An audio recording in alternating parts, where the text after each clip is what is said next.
ياسين والقرآن الحكيم إنك لمن المرسلين على صراط مستقيم تنزيل العزيز الرحيم لتنذر قوما ما أنذر آباؤهم فهم غافلون لقد حق القول على أكثرهم فهم لا يؤمنون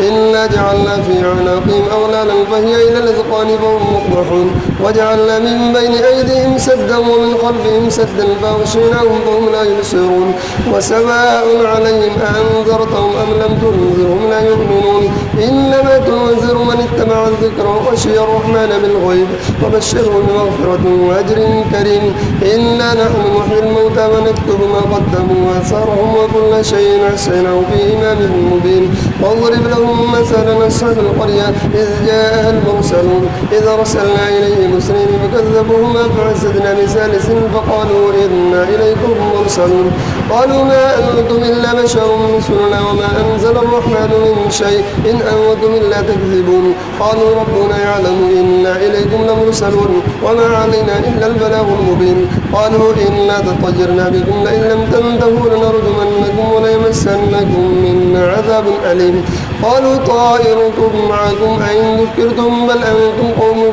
مسرفون وجاء من أقصى المدينة رجل يسعى قال يا قوم اتبعوا المرسلين اتبعوا من لا يسألكم أجرا وهم مهتدون وما لي لا أعبد الذي فطرني وإليه ترجعون أتخذ من دونه آلهة إن يردني الرحمن بضر لا تغن عني شفاعتهم شيئا ولا ينقذون إني إذا لفي ضلال مبين إني آمنت بربكم فاسمعون قيل ادخل الجنة قال يا ليت قومي يعلمون بما غفر لي ربي وجعلني من المكرمين وما أنزلنا على قومه من بعده من جند من السماء وما كنا منزلين إن كانت إلا صيحة واحدة وبيضا خامدون يا حسرة على العباد ما يأتيهم من رسول إلا كانوا به يستهزئون ألم يروا كما أهلكنا من قبلهم من القرون أنهم إليهم لا يرجعون وإن كل لما جميع لدينا محضرون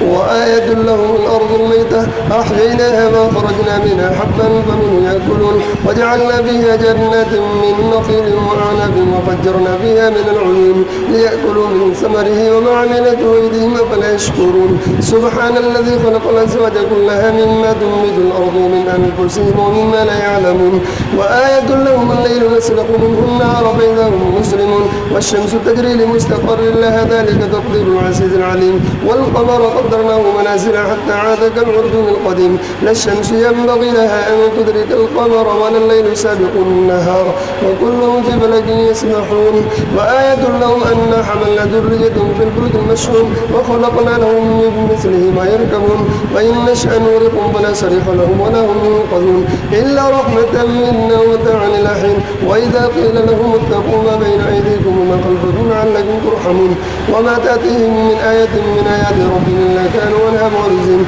وإذا قيل لهم أنفقوا مما رزقكم الله قال الذين كفروا للذين آمنوا أنطعم من لو يشاء الله أطعمه إن أنتم إلا بضلال مبين ويقولون متى هذا الوعد إن كنتم صادقين ما ينصرون إلا صيحة واحدة تأخذهم يقسمون فلا يستطيعون توصية ولا إلى أهلهم يرجعون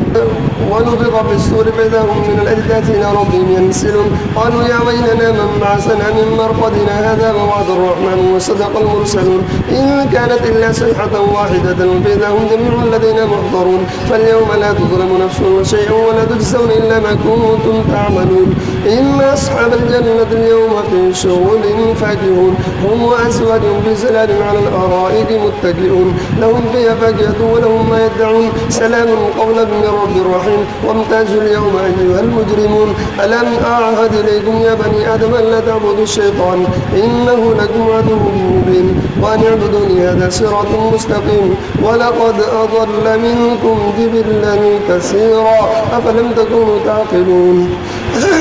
هذه جهنم التي كنتم توعدون اصلوها اليوم بما كنتم تكفرون اليوم نختم على أفواههم وتكلمنا أيديهم وتشهد أرجلهم بما كانوا يكسبون ولو نشاء لطمسنا على أعينهم فاستبقوا الصراط فأنى يبصرون ولو نشاء لمسخناهم على مكانتهم فما استطاعوا مزيا ولا يرجعون ومن نعمره نكسه في الخلق أفلا يعقلون وما علمناه الشعر وما ينبغي له إن هو إلا ذكر وقرآن مبين لينذر من كان حيا ويحق القول على الكافرين أولم يروا أنا خلقنا لهم مما عملت أيدينا نعمل فهم لا مالكون وذللناها لهم فمنها ركوبهم لا يأكلون ولهم فيها منافع ومشارب أفلا يشكرون واتخذوا من دون الله آلهة لعلهم ينصرون لا يستطيعون نصرهم وهم جند محضرون فلا يحزنك قولهم إنا نعلم ما يسرون وما يعلنون أولم يرى الإنسان أنا خلقناه من نطفة فإذا هو خصيم مبين وضرب لنا مثلا ونسي خلقه قال من يحيي العظام وهي رميم قل يحيي الذي انشأها أول مرة وهو بكل خلق عليم الذي جعل لكم من الشجر الأخضر نارا فإذا أنتم منه توقدون أوليس الذي خلق السماوات والأرض بقادر على أن يخلق مثلهم بلى هو الخلاق العليم إنما أمره إذا أراد شيئا أن يقول له كن فيكون فسبحان الذي بيده ملكوت كل شيء وإليه ترجعون